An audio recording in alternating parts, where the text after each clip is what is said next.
Why don't spiritual gurus leave the charity part to Bill Gates and go on with spiritual teachings? But are we, on a serious note, Sadhguruji, are we somewhere confusing our people? A spiritual leader is supposed to be spiritually enlightening people and not continuously crossing paths into charity sometimes, offering solutions sometimes, making a political comment sometimes. I mean, what is this all about? Is this more to be, more well-known, just create a controversy and be well-known, or what exactly is this? I don't want to comment about any individual, but generally, whether you're political or spiritual, or you're in a commercial venture, or you're doing nothing, you're a citizen of this nation. You have rights and responsibility of being in this country. Each person, according to his understanding of his rights and responsibility and his intelligence and capability, should act to better everything around us because we are all benefiting from the platform of nationhood, isn't it? We are not living away from it. Just because I'm spiritual, I'm not walking in the sky, I'm still driving on the road. If the road is a mess, should I not talk about it? I'm asking. Right now, we got stuck in the traffic for 10 minutes. It's so simple. There's not enough automobiles on the road for the road, the width of the road. But because everybody is driving so haphazardly, it is a mess. So should I not talk about it? Because it is impeding in my spiritual activity also, the traffic jam. So similarly, people are malnourished in the village, should I not talk about it? Because if they're malnourished, if they're not even eaten properly, should I talk to them about enlightenment? It's obscene, I will not do such things. When somebody is hungry, I will not go and tell them, you must get enlightened, that is a solution. No, I think he must be given fundamental thing to eat. So the question is about life, the question is not about area of function that you have chosen.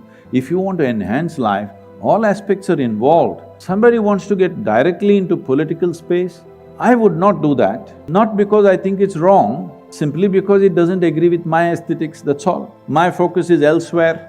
My competence is elsewhere, so I focus on that. But somebody wants to stand for election, let's say somebody who's wearing saffron clothes wants to stand for election, it's his prerogative. As a citizen of this India, he has the right to do that. I don't think we should get overly perturbed about these things. If he has earned people's respect, it will happen, otherwise it won't work. In all these things, are all spiritual people perfect people? Unfortunately, they're not. But it is not necessary to go on making this judgment. Let Bill Gates do it. You wait for Bill Gates to make $100 billion, then come and give it to you, it's just stupid. Everybody has to do the best they can do, wherever they can do, only then something will happen. You want an American business success to come to India and do charity for you, you must be ashamed even to say that. Sadhguru, this question is from Priyanka. Namaskaram, Sadhguru.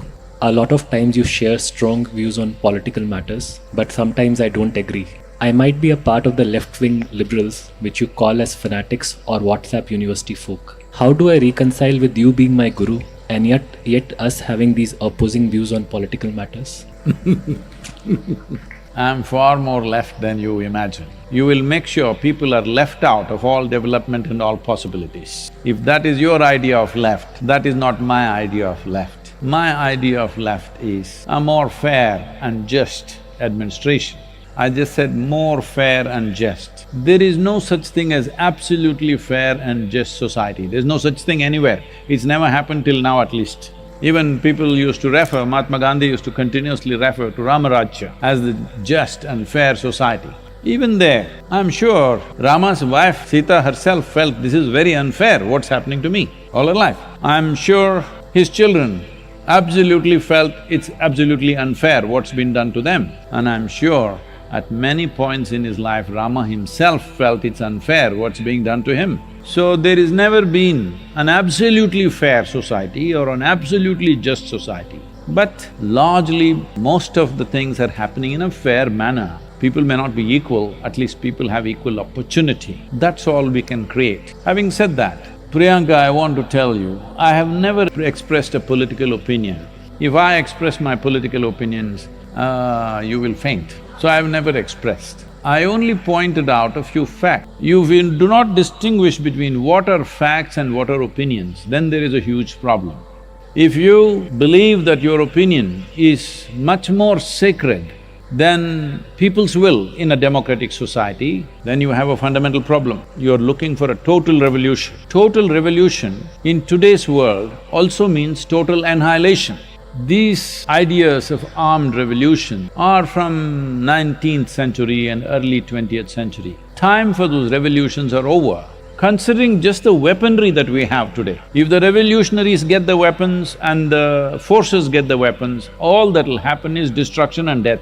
Nothing more will happen. So armed revolution or the period for armed revolution, you are born a little too late. When we were young, we all thought about armed revolution, always. Those are the times of Charu Majumdar and Somilu and all grand stories, and we all want to go there and fight. But time for that is over, because now if you want to bring any change, especially in this country, you can only do it through democratic process. Democratic process means, if two people stand for election, one will win, one will lose, like in any other game.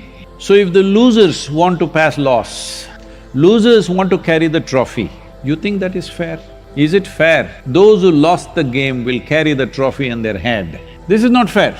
But right now, that's what you're asked. People have elected a certain government. If they pass the laws, because the fundamental duty, once you get elected, is to pass the laws. If they pass the laws, you say, no, we should pass the laws. You cannot pass this law. You cannot say that. You can express your opinion, what is wrong with the law. You can write, you can vote against it in the parliament or assembly or wherever else, whatever other democratic body you're in. But you cannot say an elected government should not pass laws, that's not democratic.